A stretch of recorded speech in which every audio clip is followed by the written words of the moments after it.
Welcome to Decode Chinese Characters. Let's continue learning Chinese characters related to body parts. Today, we're going to explore the Chinese character xue. The character xue originated from ancient sacrificial rituals and is a vivid pictograph. During ancient ceremonies, people would place the blood of sacrificed animals into a vessel as an offering. So, in oracle bone script, the outer shape of this symbol represents a container holding blood, and the middle part represents the blood itself. Through the evolution of small seal script and clerical script, the blood container structure was simplified into the vertical and horizontal framework at the bottom, while the blood drops were replaced by a single horizontal stroke.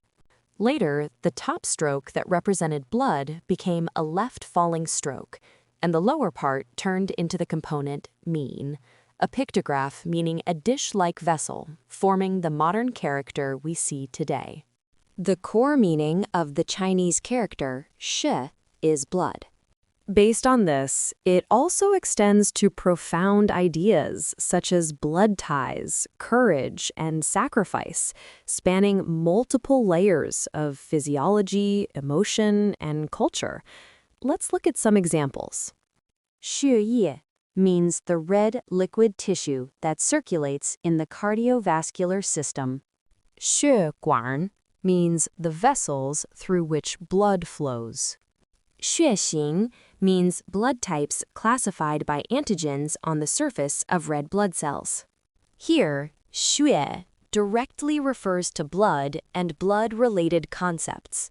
血性 means a strong, upright spirit and the courage to fight for what is right. 热血 means passion and devotion, especially for a just cause. 心血 means one's effort, thoughts, and energy poured into something. Here, shui symbolizes character, spirit, and emotion. 血缘 means natural kinship formed through birth. 血亲 means relatives connected by blood. 混血儿 means a child born to parents of different races. Here, 血 refers to kinship and blood relationships.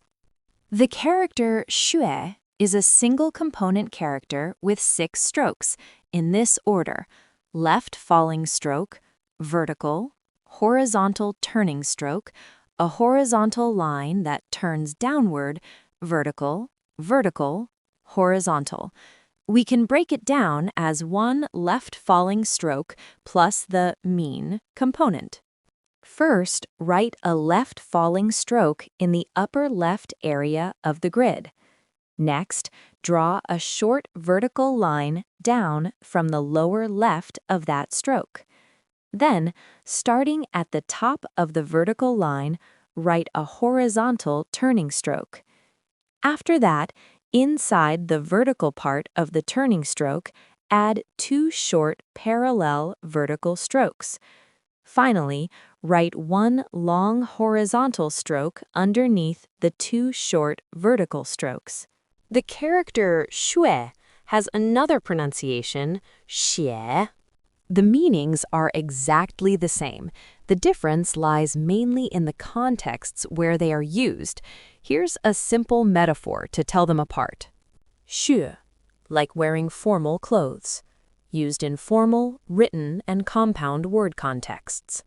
写, like wearing home clothes, used in casual, everyday spoken contexts. Now, let's practice reading it.